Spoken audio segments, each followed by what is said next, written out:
Endi 100 ga kirganingizda ham kelaylik a.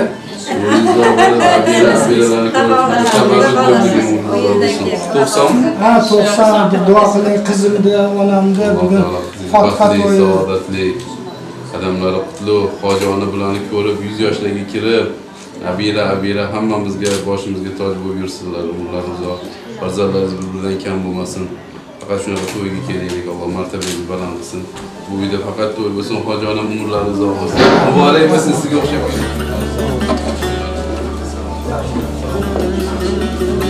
To'ylar muborak bo'lsin.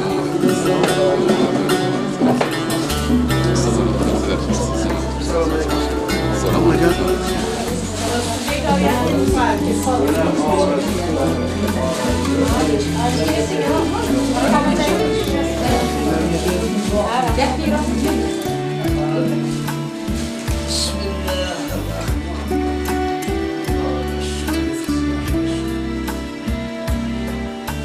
Ustozimiz duo qiling.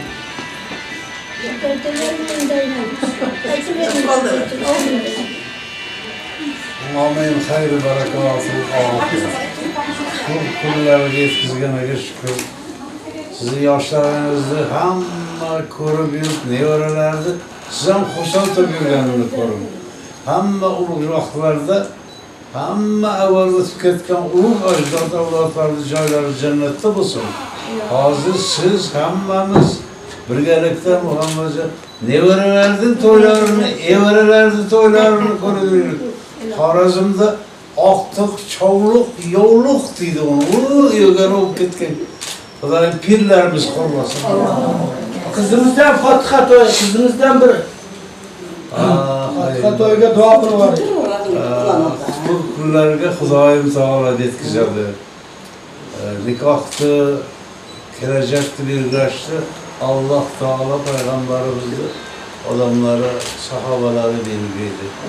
Gelecek yaxshi kunlaringizda ko'payishib yurimiz nasib etsin. Hammasini onajonimiz, hammalar ko'rib yuraylik. Elimiz, yurtimiz. Bamradagi assalom. Ustozlar, marhamat. Hojolarni olib boshqatdan bir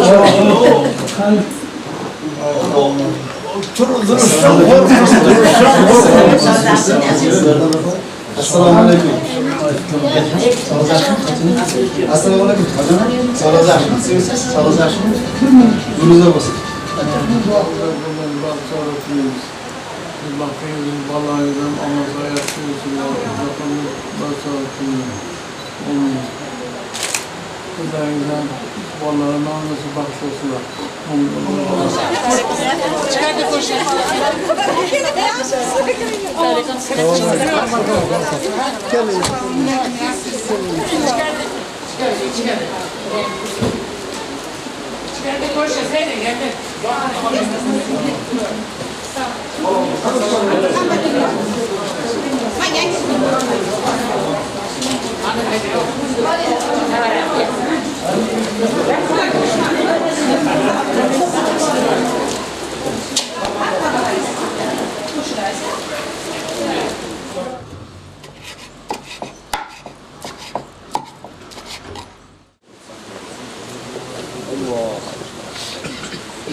Bismillahirrahmanirrahim. Elhamdülillahi Rabbil alemin. Vessalatu vesselamu ala aşrafil mursalin ve ala alihi ve sahbihi ecmain. Esselamu aleyküm ve rahmetullahi ve berekatuhu muhterem ustazlar, azizlar. Bu tebarruk xonadonga xush kelasizlar. Bu ay mübarek ay. Keyin olib kelasizlar mana shular. Biz tilovat qilamizda, keyin olib kelasiz. Mübarek ay Şaban ayında turibmiz. Peygamber sallallahu aleyhi ve sellem Şaban ayı mening oyim deganlar. Ro'parasi 3 hafta qoldi Ramazon-i Sharifga. Ulug' oy kelyapti, Qur'on oyi. Mana shunday muborak oylarda mana hoji onamiz 90 yoshga kiribdilar. Hammamizga ham Alloh shu yoshlarni nasib qilsin. Men 30 yildan beri bilaman hoji onamizni. Alloh umrlarini uzoq qilsin, pokiza, nihoyatda bir nurli, munavvar mana ziyorat qildik. Duogo'y, mana yaxshi farzandlarni tarbiyalab, bu Muhammadjon ukamiz bilan biz 89-yilda Yozuvchilar soyuzida ular adabiy markaz ochishgan. Shunda Sharq adabiyoti bo'limini ochishgan. Men Qur'oni Karimning o'zbekcha tarjimasi bo'lgan, bilasizlar, Sharqimizda mana Omon akam ham juda yaxshi biladilar. Shunda biz domlamiz meni muharrir qilganlar. Shu yerda muharrir bo'lib 2 yil u kishi bilan birga ishladik. O'shandan beri men alhamdulillah yaxshi yigit bo'lib qoldi. Bu bizni ko'p yaxshi yigit, Alloh taolo farzandlari salohiyatli, mana qo'sha-qo'sha to'ylar ko'ryapti. Nabiralar ko'rdilar, bizni ustozimizning ismlarini qo'ydilar, nabiralariga Ro'bdin Mansur hazratlarini. Mana yana qizlarni uzatayotgan ekanlar. Alloh taolo qizimizning qadamlarini qutlug', baxtli, saodatli, millatimizga ibratli oilalardan bo'lishini nasib aylasin. Shu Shabon oyida qilgan duolarimizni Alloh taolo nasib dargohida qabul aylasin, ijobat aylasin. Bu xonadonga mana hozir o'zlariga ham aytdik, hoji onamiz 100 yoshga kirganlarida yana kelib u kishini tabrik qilib duolarni olishimizni Alloh taolo nasib aylasin. Payg'ambar sollallohu alayhi vasallamning bir hadisi muboraklar bor Mishkot sharifda. Qaysi joyda keksalar bo'lsa, otaxonlar, onaxonlar va ular duo qilib tursa shu joyga balo kelmaydi deganlar. Bu qariyalarimiz, bizni duo o'ylarimiz, ularning duosidan mana shu ekin-tekinlarimiz bo'lishi ham faqat bizning harakatimiz bilan emas. Bularning duosi bilan Rasululloh alayhisolatu vasallam sizlarga rizq keksalaringiz va zaiflaringiz tufayli kelib turadi deganlar. Ya'ni keksalarning duosi bilan va zaif, bechora odamlar bor-ku. Likulli shay'in miftahul jannati hubbul masakin val fuqara. Rasululloh aytdilarki, hamma narsaning kaliti bor. Jannatning kaliti bechoralarni yaxshi ko'rishlik, faqirlarni, nogironlarni. Payg'ambarimiz duolar bor. Meni miskinlarni yaxshi ko'ruvchilardan qilgin degan. Sahobalar eng g'arib odamlar bilan, nogiron odamlar bilan taom yegan. Masalan, shunaqa sal nimaroq odamlar bilan oldiga borishni kibr qilgan odam jannatga kirmas ekan. Nogiron odamlar, bechora odamlar bor, o'shalarning duosini olinglar. Rasululloh aytdilarki, odamlarning ichida shunaqa odamlar bor, hech kim e'tibor qilmaydi dedilar. Ammo duosi albatta ijobat bo'ladi. Shuncha ehtiyot bo'linglar. Demak, qariyalarni, g'ariblar, mana Ramazoni sharif kelyapti. Men buni aytayotganim, mana ustozlar, ulug'lar o'tiribsizlar. Ustimizga balo kelmasligi uchun, duoyimiz ijobat bo'lishi uchun keksalarimizni albatta ota-onaning duosi bilan bo'lamiz. Ota-onani hatto mana tafsir kitoblarida, hamma kitoblarda keladiki, bir odam Ka'baga 100 marta borsa, ota-onasi rozi bo'lmasa qabul emas. Masjid qursa, ota-onasi rozi bo'lmasa qabul emas. Mana buni bilish, yoshlar bilish kerak. Ota-onaning duosi bilan bo'ladi, ayniqsa keksalarning duolari bilan. Mana shu onaning qonini bu joyda borliklari, bu Muhammadjon ham, hammamiz ham baxtimiz. Alloh umrlarini uzoq qilsin. Bu xonadondan yana hoji onamizga o'xshagan pokiza, kelajakda salohiyatli zurriyotlar tug'ilishligini Alloh taolo nasib aylasin. Hammamizning farzandlarimizdan ham mana hozir men ertalab amr ma'rufda aytdim-da. Alhamdulillah kecha jumada menga Minor masjidiga keldik, 6 oy bo'ldi. Butun respublikadan kelar ekan bu yerga. Qoraqalpog'istondan ham, Xorazmdan ham, Namangandan ham butun jumada juda ko'p odam kecha kirishdi jumadan keyin mana oldimga. Qoraga deydi, Allohning marhamatini qarang. Bu yilgi mevalarimiz o'tgan yildan 100 barobar ko'p deyapti. Hammalar aytayapti. Jizzaxdan kelgan bitta ota dedilar. Men o'zim kirib chiqdim dedilar. Olmalarimizga endi turga uch qo'ymasak xalitdan dedilar. Ko'tara olmaydi bu yil deyaptilar. Mana Allohning rahmati. Bu juda katta shukr qilishimiz kerak Allohga. Bu ne'mat bu. Hammasiga shukr. Lekin faqat biz yeyish, ichish uchun yashamaymiz-da. Bizni zurriyotlarimizdan Allohdan so'raylikki, yana navoiylar tug'ilsin. Mana men bitta o'g'lim qori bo'ldi, uylantiryapman, mana Xudo xolasa, Ziyovuddin Qorakam ismlarini qo'yganman. Shu qori bo'ldi, yaxshi mulla bo'ldi. Hayratul Abrorni o'qiyapmiz kechqurun Navoiyni. Hozir bu kishi bilan gaplashib o'tiribmiz. Hayratul Abrorni Omon aka har bitta baytini aytsa, o'g'lim o'shani oyatini aytib beryapti. Har bitta baytida Qur'onning oyati bor tagida. Hadis bor, buni bilmaymiz-da ko'plarimiz. Shunda aytsa, u arabchasi adab bunaqa ekanki deyapti. Mana shunday Navoiy bu Qur'on asos, ulug' zotlar. Mana shularning chiqishligini hammamiz nima qilishimiz kerak? Hammamiz orzu qilishimiz kerak. Ogahiy hazratlar. Oho, biz hali yaxshi bilmaymiz bularni. Voy, mashallah.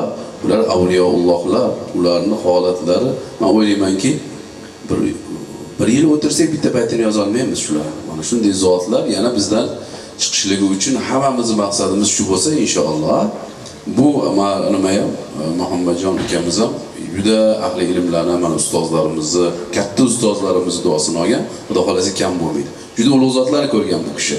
Abdulhakim qori akamni, Abdulaziz qori akamni ulug' zotlar edi bular. Muqaddomlarimiz hammalarini duolarini olgan.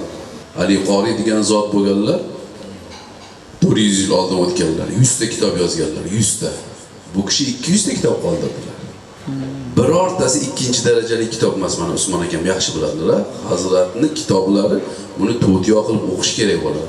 Agar shularni o'qisak va buni hayotimizga amal qilib tatbiq qilsak, inshaalloh yana bizdan Navoiylar, Buxoriylar chiqadi. Mana shu tashvish bo'lsa hammamizda inshaalloh Allohdan so'raymizki, shu Muhammadjonning zurriyotidan ham shunaqalar chiqsin. Chunki men ko'p kuzatdim. Kim shu ulamolarni, katta ulug'larni yaxshi ko'rgan bo'lsa, bolasidan undan ham zo'ri chiqar ekan. Bizning ustozlarimiz shunaqa bo'ladi. Otalari, mana Shayx hazratlarining otalari, onalari butun mehmon qilib uyga, otalari ham imom bo'lgan Muhammad Yusuf. Qachon bo'lsa ulamolarning duosini olar ekanlar-da, onalari kechasi uxlamas ekanlar. Parvardigor menga shu olim farzand berganda. Bu kishi endi tasavvur qilib bo'lmaydi. Masalan, bu kishining ilmlarini, bu kishining darajatlarini, mana shunday farzandlarni chiqishligini Alloh taolo nasib qilsin. Bir tilovat Qur'on qilamiz. Shabon oyi. Bu Shabon oyi yana bitta nomi Tavba oyi. Hammamiz gunohlarimizga tavba qilishimiz kerak. Ma'siyatlardan to'xtash kerak. Men bu kecha jumada ham aytdim. Har xil behuda ishlardan to'xtab, chunki Ramazoni sharifga kirishda o'zi toza bo'lib kirish kerak. Chiqishda butunlay onadan yangi tug'ilganday bo'lamiz. Mana shunday muborak oylar kelyapti. Alloh muborak qilsin. Bir tilovat qilib duo qilamiz, undan keyin dasturxonlarga marhamat qilsin. A'udhu billahi minash shaytonir rojim. Bismillahir rohmanir rohim. Inna fi khalqis samawati wal ardi wa ikhtilafil layl واختلاف الليل والنهار لآيات لأولي الألباب الذين يذكرون الله قياما وقعودا وعلى جنوبهم ويتفكرون في خلق السماوات والأرض ربنا ما خلقت هذا باطلا سبحانك فقنا عذاب النار ربنا إنك من تدخل النار فقد أخزيته وما للظالمين من أنصار ربنا إننا سمعنا مناديا ينادي للإيمان أن آمنوا بربكم فآمنا ربنا فاغفر لنا ذنوبنا وكفر عنا سيئاتنا وتوفنا مع الأبرار ربنا وآتنا ما وعدتنا على رسلك ولا تخزنا يوم القيامة إنك لا تخلف الميعاد سبحان ربك رب العزة عما يصفون وسلام على المرسلين والحمد لله رب العالمين آمين ربنا اغفر لنا ولإخواننا الذين سبقونا بالإيمان ولا تجعل في قلوبنا غلا للذين آمنوا ربنا إنك رؤوف رحيم Parvardigor, sen hozir bizni ko'rib turibsan, bunga shak shubha yo'q. Duolarimizni eshitib turibsan. Ud'uni astajib lakum, duo qilinglar, ijobat qilaman, so'raganinglardan ko'paytirib beraman, duo qilsanglar men sizlarni yaxshi ko'raman deb o'zing aytgansan. Senga munojat qilib duo qilamiz, o'zimizni, ahliyalarimizni, zurriyotlarimizni Qur'oni Karimning hidoyatida davom aylagin. Bu o'qilgan tilovatlardan, qilingan ihsonlardan, aytilgan amr ma'ruflardan hosil bo'lgan savoblarni mislicha avvalo payg'ambar alayhissalatu vassalom hazratlari ruh poklariga, ashabi kirom, barcha avliyoulloh, mana ulug'larni eslab o'tiribmiz. Hazrat Bahovuddin Naqshband hazratlarini esladik. Hazrati Navoiyni esladik, Ogahiy hazratlarini, ulug'larimizni esladik. va shu yerda qo'l ochib turgan hammamizdan o'tgan mehribon ota-onalarimiz, ustozlarimiz, mana Shayx hazratlarini esladik ulug' zotlar va xosatan hoji onamizdan o'tgan, mana Muhammadjondan o'tgan padar buzurgvorlarni, marhumalarni hammalarimizdan o'tganlarimizni rahmatingga olib, tilovati Qur'onning nuri bilan qabrlarini munavvar aylagaysan. Bizni duolarimizni yetkazib, jannatdagi maqomlarini sarbaland aylab, ruhlarni shod aylagaysan. Qur'oni Karimning barakotidan, bu yerdagi ustozlarimizning duolarining sharofatidan hoji onamiz yuzga kirsinlar. Xonadon obod bo'lsin, uzatilayotgan qizimizning qadamlari qutlug', baxtli, saodatli, millatimizga ibratli oilalardan bo'lsin. Mana hozir duo qilyapmiz, yana millatimizdan Hazrati Navoiydek ulug' zotlar chiqishligini o'ziga nasib aylagin. Xonadonni barakotli qilgin. Yana yilga kuyov bolaniki aqiqa to'ylariga boraylik, salohiyatli farzandlar ato aylagin. Muhammadjon kelinimiz bilan qo'sha qilib, mana shu sirotul mustaqimda hidoyatda mustahkam bo'lib, ma'naviyatimizga xizmat qilib, bu ustozlarning duosini olib ko'p yurishlarni o'ziga nasib aylagin. To'ylarni o'zing muborak qilgin. Parvardigor sendan yalinib so'raymiz. Butun dunyoga tinchlikni bergin. O'sha notinchlik bo'layotgan joylarda ham yomonlarga insof bergin. Yer kurrasida tinchlikni barqaror qilgin. O'zbekistonimizni jannat makon qilgin. Bu yomg'ir yog'ayotganda Rasulullohlar duo qabul etdilar. Bu yog'ayotgan yomg'irlarni rahmat yomg'irlari qilgin. Dehqonlarimizni xirmonlariga barakot bergin. Bu yilgi hosillarimizni o'tgan yildan ham ko'paytirib bergin. Kasbkorlarimizga, chorvadorlarimizga hammalariga barakot bergin. Yurtimizni, yurtboshimizni, elimizni, xalqimizni o'zing himoyanda saqlagin. Bu kelgan mana ustozlarimiz Muhammadjonni hurmat qilib, hoji onamizni hurmat qilib kelgan. Qadaminlarga hasanotlar bo'lsin, umringlar uzoq bo'lsin, xonadoninglar obod. Bizga ham hammamizga shunaqa muborak yoshlarni Alloh taolo nasib qilsin.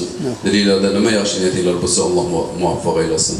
Allohumma robbana atina fid dunya hasana va fil oxirati hasanatan va qina azoban nar. Va sallallohu taala xayri xalqihi Muhammad va ala alihi va sahbihi ajma'in. Alhamdulillahi robbil alamin.